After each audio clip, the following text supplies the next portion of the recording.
Rania Khalek is a journalist extraordinaire, host of Dispatches on Breakthrough News, and a very popular guest of ours. Rania, welcome.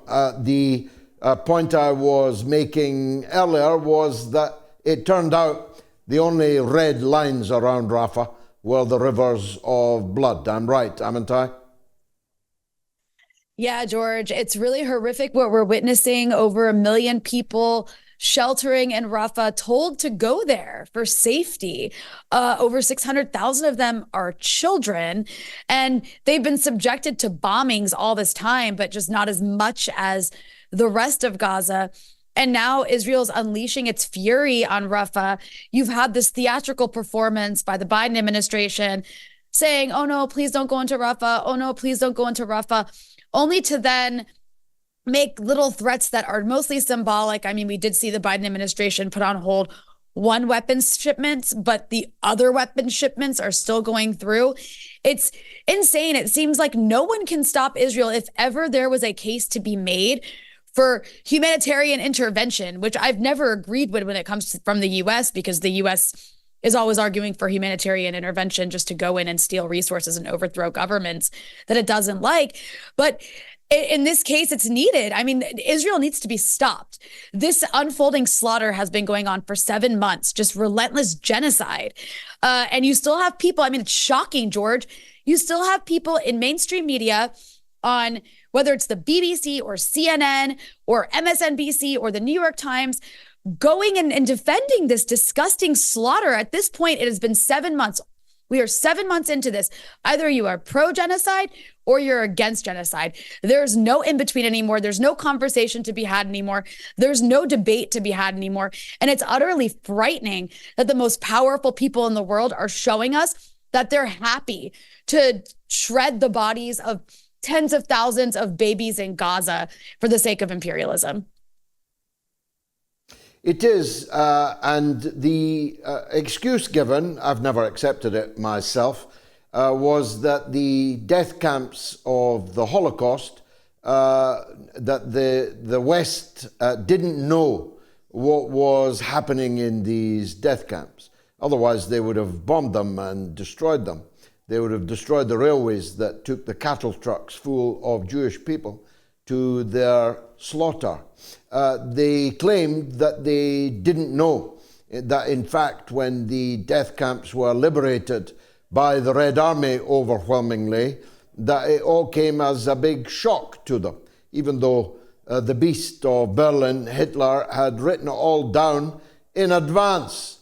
None of them can claim this now. No one can say, no one in the world can say they did not know what Israel was doing in the death camp of Gaza.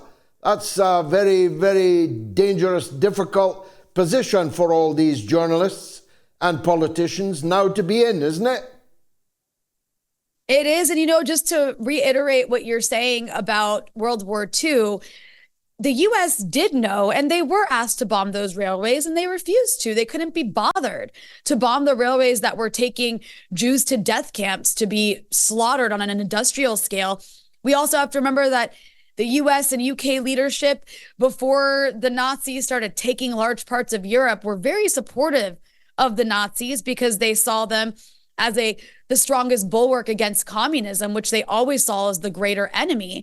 And also, let's not forget what the Nazis did in the Holocaust was actually taking many lessons from what European powers, from what the American government has always done to the global South. So it was, kind of like inverted colonialism, or colonialism turned inward. But to bring it to today, absolutely, nobody can deny that they can't say they don't see what's happening in Gaza right now. It's being live streamed for everyone to see.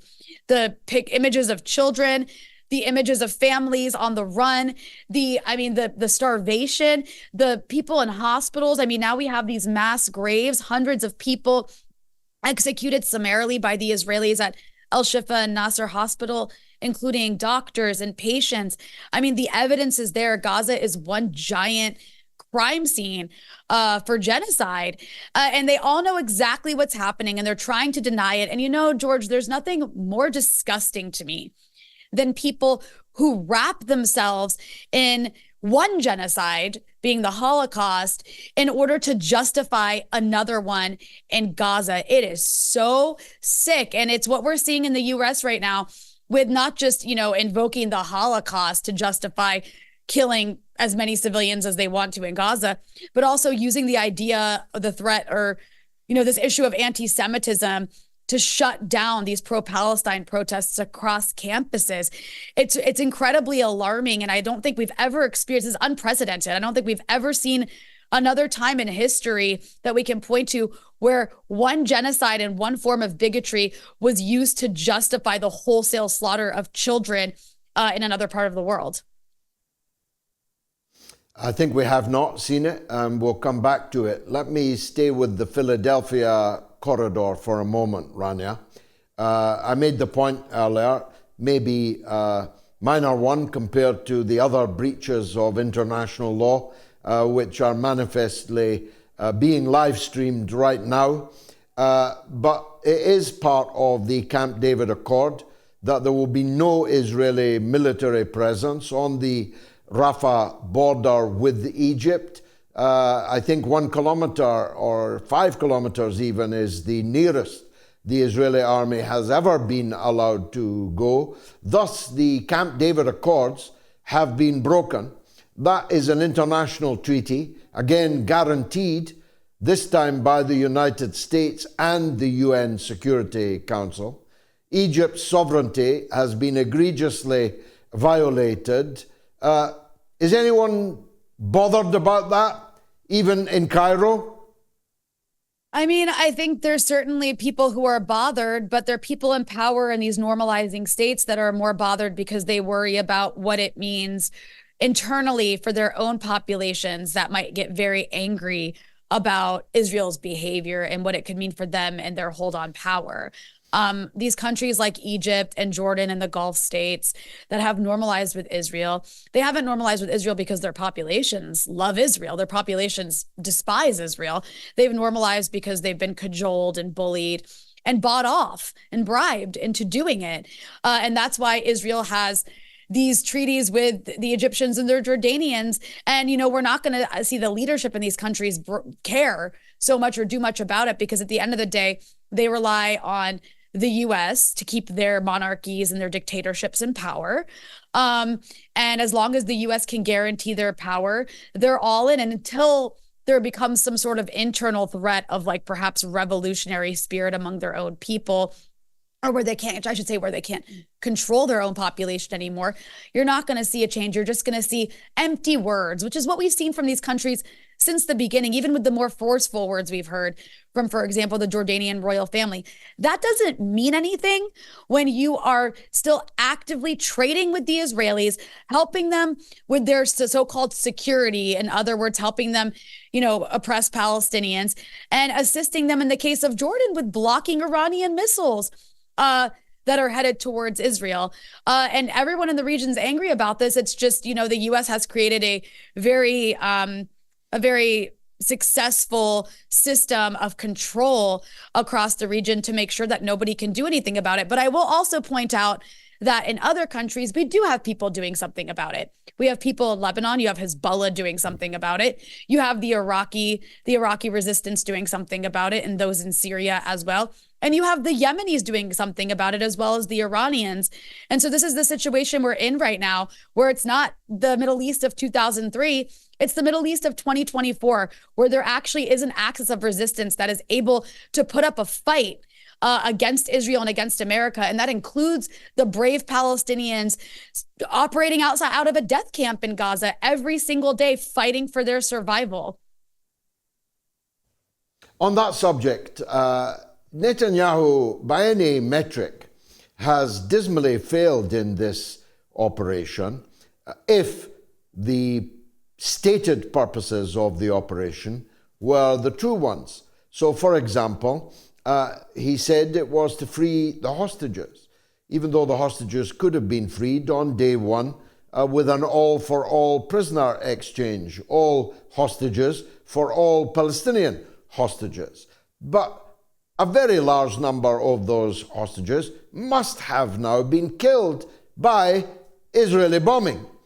And the massacres currently taking place may very well end up also massacring the remaining survivors amongst those Israeli hostages. Number two, it was to destroy the Palestinian resistance in Gaza.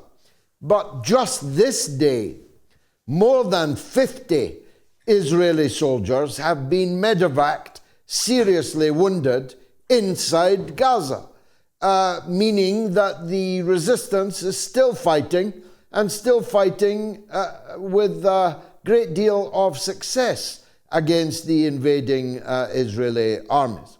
And of course, if the stated purpose was to win more friends for Israel across the world, well, that's the most spectacular fail of all, isn't it? Absolutely. Just a couple of things you said there. One about the hostages. I mean, Israel doesn't care about their hostages. The only hostages who've been killed have been killed by the Israelis, whether it's them using the Hannibal Directive to try to stop people from being taken as hostages, because they prefer to kill their own people than to allow them to be taken as hostages and used as leverage to release Palestinian hostages. But moreover, the Israelis killed their own hostages when they thought they were Palestinians fleeing.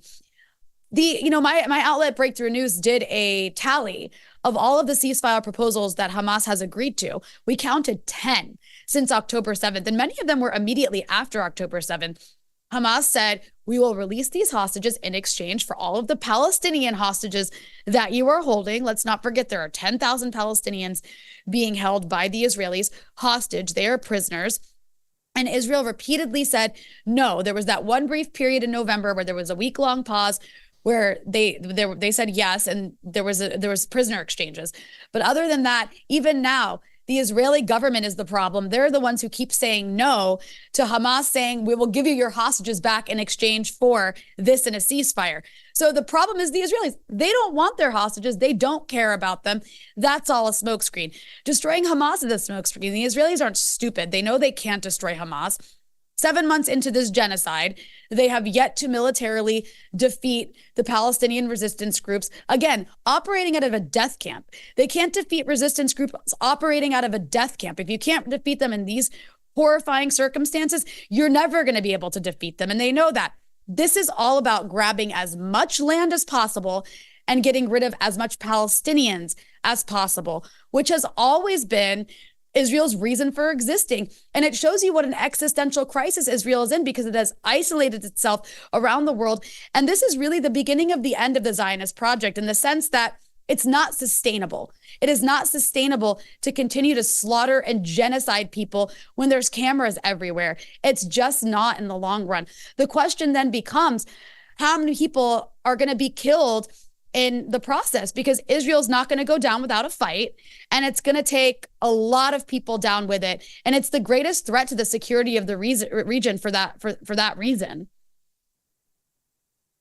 Let's bring it back then finally to the United States. Biden's now damned if he does, damned if he doesn't. Having facilitated, more than facilitated, having collaborated with the massacre and maiming of tens of thousands of Palestinian women and children, he pays the political price for that. Now, with Trump trying to outdo him as Zion Don, he begins to feign discomfort at the level of the slaughter and the impudence of Netanyahu rejecting his so-called red lines. And he actually loses such support as he might have had from amongst the pro-Israel fanatics in the United States, most of whom, of course, are Christians. It never should be forgotten. His goose is cooked, isn't it? Biden is finished. Yeah, I mean, I don't see how Biden survives this politically. Just if you look at what's taking place across the country, America calls itself a democracy, but really only a handful of states matter in the presidential election. And one of those states is Michigan. It has a huge Arab American population, many Palestinians, many Lebanese. And I'm not saying all of those people are going to sit this one out, but a lot of them are going to sit this one out, and they're not going to vote for Joe Biden. After you've slaughtered people's families and demonstrated how little you care about Arabs, how much you really just don't see them as human when you've completely allied yourself with the Israeli government that's calling them, human animals. People aren't going to vote for that. I know many members of my family, even some who aren't that political, find this behavior disgusting, and they can't vote for someone who's genocided people. He also has the problem of young people. I mean, look what he's done across the country. We have this massive uprising across campuses, across universities in America, where young people are saying they're sick of their tuition dollars being invested in a genocide, in Israel's military occupation, and moreover, in America's military industrial complex. And for that, for having these encampments, these very peaceful encampments, with Palestinian flags and saying not in our name, not with our money, they were met across the country with riot police, tear gassing them, firing rubber bullets at them, beating them with batons, and arresting them. Over 2,500 students and others arrested across the country for protesting genocide and smeared as anti-Semites by the president himself. So young people, that's the worst way to try to inspire young people to come out and vote for you. So yeah, I think Biden is politically toast.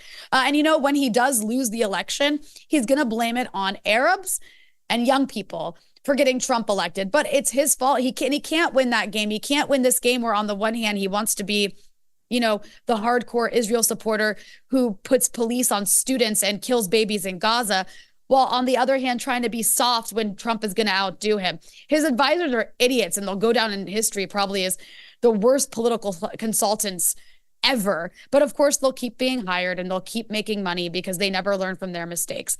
It's 2016 all over again, but on steroids. Rania Khalek, superstar, thanks for joining us.